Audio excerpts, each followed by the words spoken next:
Greetings, friends. Welcome back to Salt City Counseling. Once again, my name is Scott. I am a licensed therapist here in the beautiful state of Utah. Feels good for me to be alive today. I am very well today, grateful for that. I've had health issues in the past, working to get a handle on those. So I hope this video finds all of you well, though I know a lot of you are not. This morning, I came across a thread on the therapist subreddit that had to do with basically going after someone, maybe a psychologist, who basically stated that our mental health issues are related to trauma and abuse. And if we did not have those things, that we would not have things like depression and anxiety or a lot of our mental health issues. And what a wildly unpopular idea this is. And I concur with her. And the therapists on the subreddit were kind of going after her and trying to, I don't know, just discredit her a little bit. I completely agree with her. I think there are different types of mental illnesses. I'm not necessarily going to break that down right now, but specifically this is about depression. I made content about depression in the past. I believe that our conventional medical and mental health approach to depression is severely flawed and severely broken.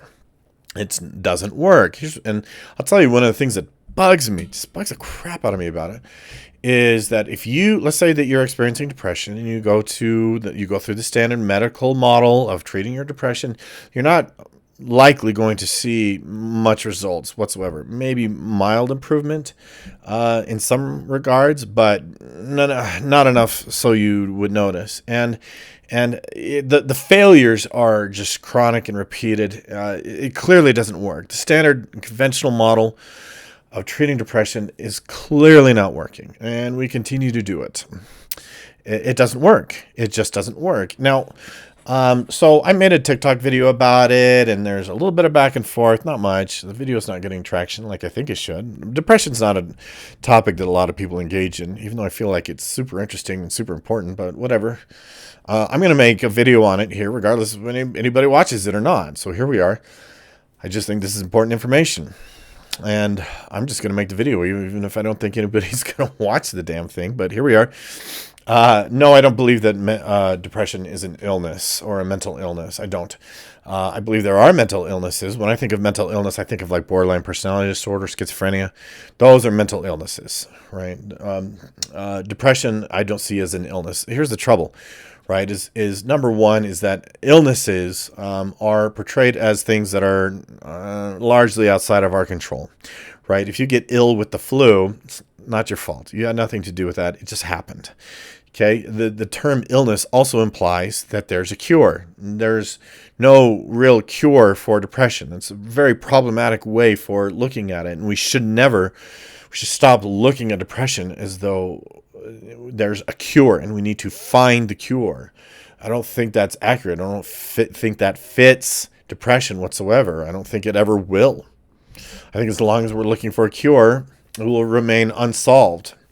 The other thing, too, that I find problematic of calling it an illness is that it makes it kind of seem like, well, it's eventually going to go away. Because, real illnesses, like if you get the flu or like a cold or something, illnesses go away. They go away on their own. They just eventually clear up. And I've even seen people that have asked online, like, hey, when does this clear up? When does it go away? And the short answer is when you work on it, when you get busy on it. And so, no, I don't see depression as an illness. And I've talked about this in the past. To me, certain mental health issues have more to do with a fitness model, like a mental fitness model. I am speaking from the experience of a human being and as a professional.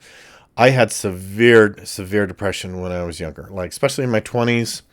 My teens, my 20s, I had severe depression. It got so bad in my 20s that I was highly suicidal. I had several close calls. I used to draft suicide notes. I saw my life as hopeless. I saw myself as worthless. It just felt inescapable. It just crushed me underneath. It was just heavy. It just crushed me. So I'm not just talking out of my butt here. I'm talking not only as someone who has overcome his own depression, because I'm not depressed anymore. I might experience it a little bit here and there, just in certain degrees, and have certain episodes based on. I'll get there. I'll get back to what I do now if I experience depression, what I did recently, because I was having some a couple months ago, just a little bit. But I'm not only speaking from the perspective of a person who has overcome their own depression, I'm speaking from the perspective of a practitioner who addresses this issue week in and week out. And I see people improve. I see people get better. Their depression improves. I just, my final session today, I just think of this person that I worked with, horribly depressed, now sees life as positive, as hopeful, as optimistic, is going out and doing things and just feels better about life. I help people get better. I see it get better. And I'm telling you, based on my own experiences, personally and professionally, the conventional model for treating depression is severely broken. It's severely flawed. It's very problematic. It has so many problems. The conventional approach to depression is wrong. It's completely wrong. The best that the conventional road has to offer you is you might get some results on some SSRIs. Most people don't. Teenagers especially don't. I've seen so many teenagers over the years who are taking SSRIs, and guess what? They don't even notice. Like, they might feel sleepy. They might feel kind of blah. And sometimes if they stop taking them, their suicidality skyrockets. Just absolutely spikes. That's the biggest... That's the biggest thing that usually happens. And so we are looking at depression all wrong. We just very much are looking at depression all wrong. And so currently I'm building a course. And one of my personal issues as a human being, I have not been very good at seeing things through or finishing things or completing things. And it's something that I'm very, very much working on right now. But I'm working on a depression course. It's very robust. It's very, it just has a lot in it. I think it's going to be very, very helpful. Currently working on it. I'm hoping to have it launched here in the next few weeks. And so I hope that you will stay tuned for that. So be sure to subscribe and like and share, and you know what to do to help me grow my channel. But the course will be affordable. It's going to be cheaper than your standard therapy session. I'd rather keep it reasonably priced and make it available to a wider audience.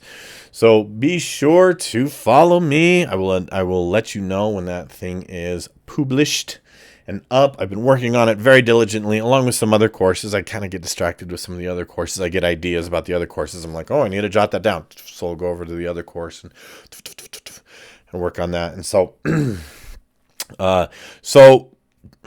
this course will be intended, it's designed to do everything that I've done for myself and other people to help them overcome their depression. Because I'm absolutely certain it can be done. Oh, I was going to mention, recently for me, I caught myself kind of sliding down into it, and I altered my mindset. I altered my belief system. I took a close examination at my expectations, and I got realistic with myself and shifted my perspective and started doing some things different. And the last 4 weeks, 4 or 5 weeks. What is the date? Yeah. About the last 4 weeks have been absolutely stellar. I'm so far having one of the best summers of my entire adult life.